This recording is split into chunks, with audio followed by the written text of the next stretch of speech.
Welcome back, everyone, to the Bears Papa Plays YouTube channel. Today is Sunday. It is March 16th. It's Selection Sunday. You can say it. You can celebrate. It's Selection Sunday. We will have a bracket.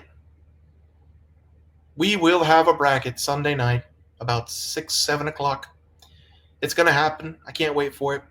Going to be a quick breakdown. Only have, I think, 4 or 5 conference finals tomorrow. Had a lot of action today.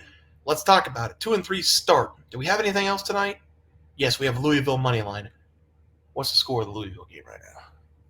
I'll tell you in a second. I got it up on the screen. Let's talk about the other plays first. Michigan State money line. I don't care who you are. I had Michigan State. I don't care if you had Wisconsin or not. That play at the end of the game, was it a foul on replay? No. Looked like Tonji got most of the ball. That play is called a foul 99.9% of the time in college basketball. I don't care what the time was. I don't care what the situation was. That play is called a foul. I don't think it was a shooting foul, but that play where he reaches in on a fast break-ish kind of play, and he did flare, he did flop after the replay, but that is called a foul in 99% of games. And you can't change my mind. Was not called a foul. Probably wasn't going to amount to anything anyway. We'd have got 2 shots. I think there was like 3 seconds left. Michigan State probably wouldn't have won anyway. But I just wanted to point out that's called a foul every single time. Michigan State falls to Wisconsin. Johnny's -6.5. My lord. Does Creighton know how to lose games? The St. John's team in the second half, they made 13 consecutive field goals.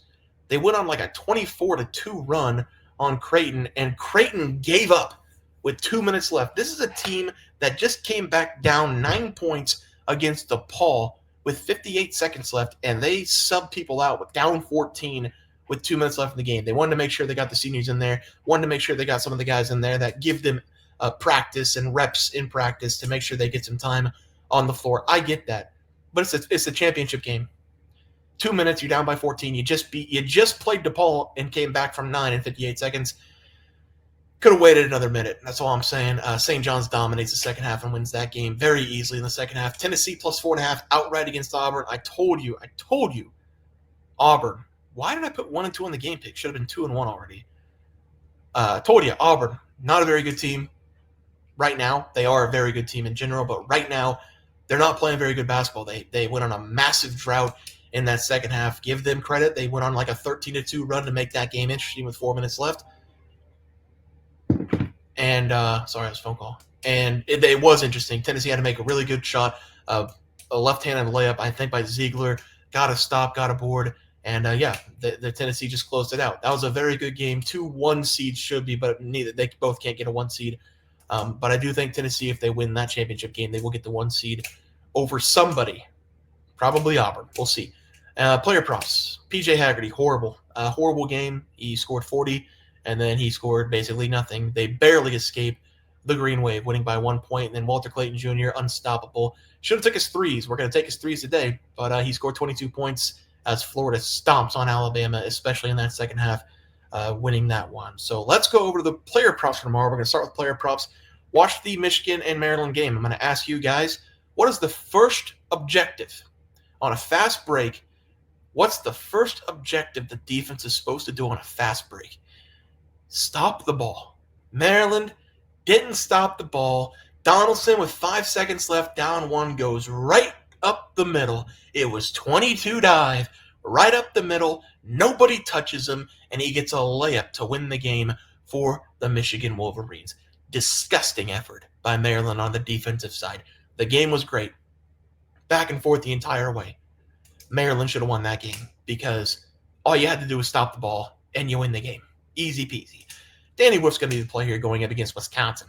Danny Wolf was amazing in that game. 20-plus points against Maryland in that one. I think he had 15 or 16 with like 12 minutes left in the second half. He had 8 points. He went on a 6-0 run by himself in the first half whenever Maryland got up by 10 points. So he was a big reason why Michigan did win that game. Him and Golden down low were dominating for most of it. But I'm going to take his over total points in this one. He did hit a couple threes in that game against Maryland as well. So give me the over total points here. I think it's going to be a really good game between Michigan and Wisconsin. I'm going to talk about here in a second. Next player prop, Walter Clayton Jr. I'm going to take the over 2.5, maybe 3.5. It was minus 130 today for 3+ threes. I'm hoping it's minus 130 once again for 3 threes. I am highly doubting it because he went like 7 of 12 from outside. Couldn't make a 2-point shot to save his life. Missed every layup, missed every mid-range jumper, missed every floater. Couldn't make a 2-point shot. Get him 35 feet, though, behind the line. Everything was going in. I literally think he was 7 of 12 from deep in that one. 22 points against Alabama. Florida, dangerous, man. Very, very dangerous. Oh, that's why I forgot to put the under on there. I had the under, Florida and Alabama, 179.5. And Bama didn't score basically at all in the second half, and Florida put up 104 points. So tough one to lose there. But yeah, we're going Walter Clayton Jr. over the total threes as the last player prop. Now let's talk about the games. I am going to take Florida against the spread going up against Tennessee. Tennessee is playing very, very well right now. I'm a little bit concerned with Richards going out in that game for Florida. I don't think he's going to play against Tennessee in this one, but they still dominated. Even whenever he went off the floor, I think they were on like a 40-16 run going up against Alabama. The Tennessee defense much better than what Alabama is, but Tennessee's also ranked 116th this year in the country on the defensive side, so it's not like they're overly great. So I think it's going to be a really good game. I think Florida is the better team here. I'm going to take Florida against the spread as the first play. Second play, we're going with either North Texas or UAB. I think that game might have just wrapped up. I kind of hope we get UAB because North Texas is just so slow and their offense is so hit or miss. All right, we are going to get UAB, 66-56 in favor of UAB in North Texas. I'm taking UAB. Memphis has not played well in this conference tournament. Wichita State had a chance to beat them. Tulane had a chance to beat them. Ron Hunter falling on the sideline. It's his thing. In March Madness, he just falls on the sideline. Tulane new head coach. He's had a lot of March Madness experience, Ron Hunter has. But we're going with UAB in this one. They have been very competitive in the regular season. We're going to take them against the spread. I think they win this matchup straight up, though. Memphis has not played well, in my opinion, in the last 2 games. So UAB is going to be the play. Going to take a shot on Michigan. Wisconsin's been making a lot of shots from deep over the last 2 games. I don't know if that can continue. I know the Badgers are a good team. It feels like we got something special here with this Michigan run. Beating Maryland was a huge step for them. I'm going to take Michigan against the spread. Should be a very tight game. I think all of these games are going to be tight, so I'm just going to take the points with Michigan. Final game, George Mason against VCU. This one, I don't know if it's going to be tight. George Mason's a fine team. George Mason has to hit their threes, though, to be in this game.